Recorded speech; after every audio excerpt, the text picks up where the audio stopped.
అదొక పల్లెటూరు. ఆ గ్రామంలో కాంతమ్మ అని ఒక ఆవిడ ఉండేది. ఆవిడకు ఒకగానొక కొడుకు. ఆ కొడుకుకు పెళ్లి చేసింది. నాన్న అశోక్, అమ్మ రమ్య, భోజనాలు రెడీ చేశాను. వచ్చి తిందురు గాని రండి. అదేంటత్తయ్య, ఒక్క మాట చెప్పింటే వంటలో నేను కూడా మీకు సహాయం చేసేదాన్ని కదా. ఏం పర్వాలేదులే తల్లి. సరే గాని మీ ఇద్దరు తినడానికి రండి. అలాగే మీ అమ్మగారు వచ్చారు కదా, తనని కూడా తినడానికి తీసుకురా. ఆ తరువాత అందరూ కలిసి భోజనాలు పూర్తి చేశారు. అమ్మా రమ్య, నేను ఇక ఇంటికి వెళ్తాను. మీ అత్తగారు నిన్ను ఏ పని చేయనీయడం లేదు. అన్ని పనులు తనే చేస్తుంది. నువ్విక్కడున్నావన్న బాధ ఏమీ నాకు లేదు. మీ అత్తగారు నిన్ను చాలా బాగా చూసుకుంటారు.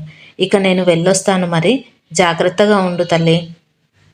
సరే అమ్మా, వెళ్ళిరా. నాన్నని అడిగానని చెప్పు. అమ్మా రమ్య, నీ పుస్తకాలన్నీ నీ ర్యాక్లో ఉంచాను. అలాగే నీ ఆఫీస్ బ్యాగ్లో కూడా అన్నీ పెట్టాను. టిఫిన్ చేసి ఆఫీస్కి వెళ్దువు కానీ రామ్మా. అత్తగారు అలా చెప్పి వెళ్తే రమ్య సరే అన్నట్టు తలుపుతుంది కానీ ఏమీ అనదు. ఎందుకంటే అత్తగారు అలా ప్రతి దాంట్లో ఇన్వాల్వ్ అవ్వడం రమ్యకి ఏమాత్రం నచ్చదు. తనని ఏదో సాధించాలని చూస్తుంది అని భావిస్తుంది రమ్య. ఏంటి కాంతమ్మక్క, కొత్తగా కొడుకుకు పెళ్లి చేశావు? ఏమంటుంది నీ కొత్త కోడలు? నా కోడలు చాలా మంచిది ధాన్యం. నన్ను తల్లిలాగా చూస్తుంది.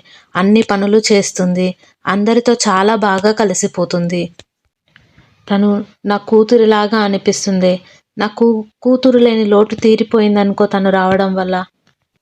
అలా కాంతమ్మ అందరికీ తన కోడలు గురించి గొప్పలు చెబుతూ ఉండేది. అమ్మా రమ్య, నీ రూమ్లో బట్టలు ఎలా పడితే అలా పడ్డాయి. ఒకసారి వెళ్ళి వాటిని సర్దుకో తల్లి. నాకు పెళ్ళై చాలా రోజులైంది. నా పనులు ఎప్పుడు చేసుకోవాలో నాకు బాగా తెలుసు. మీరు ఇలా ప్రతిదీ చెప్పడం నాకు ఏమాత్రం నచ్చలేదు. నేను అనవసరంగా ప్రతి విషయంలో జోక్యం చేసుకుంటున్నానా? నేనేమైనా తప్పు చేస్తున్నానా? ఎందుకో నాకు ఇవాళ చాలా ఇబ్బందిగా అనిపిస్తుంది. కోడలు అలా మాట్లాడడంతో చాలా ఇబ్బందిగా ఫీల్ అవుతుంది కాంతమ్మ. చాలాసేపు మౌనంగా కూర్చుంటుంది. అంతలోనే వాళ్ళ అక్కగారు వస్తారు ఇంటికి. ఏంటే కాంతం, ఏదో పరధ్యానంలో కూర్చున్నట్టున్నావు, ఏమైంది? అలాంటిదేమీ లేదక్క. ఎప్పుడొచ్చావు? నేను చూసుకోనే లేదు నిన్నసలు. ఎలా ఉన్నావు? ఇంటి దగ్గర అందరూ బాగున్నారా? ఇంతకు ముందే వచ్చానే. నేను వచ్చేసరికి నువ్వేదో పరధ్యానంలో ఉన్నావు. అయినా నేను బాగానే ఉన్నాను. ఇంటి దగ్గర కూడా అందరూ బాగానే ఉన్నారు. నిన్నొకసారి చూసేద్దామని వచ్చాను అంతే. తన అక్క వచ్చిన ఆనందంలో అంతా మరచిపోయి కాంతమ్మ మళ్ళీ అన్ని పనులు చేయడం మొదలుపెట్టింది. అమ్మా రమ్య, నీ రూమ్లో బట్టలన్నీ నీట్గా సర్దాను. వాటిని ఇస్త్రీ చేసి పెట్టుకో తల్లి. ఏంటి కాంతం, నువ్వు చెప్తున్నా నీ కోడలు పట్టించుకోకుండా వెళ్ళిపోయింది. అయినా నువ్వు అలా చెప్పడం నీ కోడలికి ఇష్టం లేదేమో. అలా చెప్పకుండా ఉండాల్సింది. అయినా నువ్వు నీ జీవితంలో చాలా కష్టాలు చూసావు. ఇప్పుడు ఇవన్నీ పనులు చేయడం అవసరమా నీకు? ఏదో తిని కూర్చోక. అమ్మా రమ్య, మీ అత్తగారు నీకు ఆ పని చేసుకో ఈ పని చేసుకో అని చెప్పడం నీకు నచ్చుతలేనట్టుంది తల్లి. కానీ తను అలా ఎందుకు చెప్తుందంటే వాళ్ళ అత్తగారింట్లో వాళ్ళ యారల్ని వాళ్ళ అత్త మేనకోడలు అయినందువలన చాలా బాగా చూసుకునేది. మీ అత్తగారిని సరిగ్గా చూసుకునేది కాదు. అందుకే తనైనా తన కోడల్ని బాగా చూసుకోవాలని అలా ప్రవర్తిస్తుందే తప్ప ఇంకెలాంటి ఉద్దేశం లేదు. తనని అపార్థం చేసుకోకు తల్లి.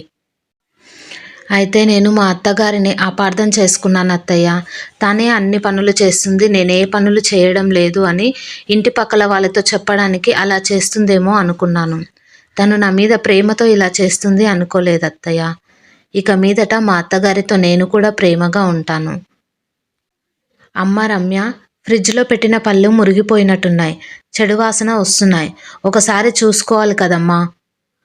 సారీ అత్తయ్య, చూసుకోలేదు.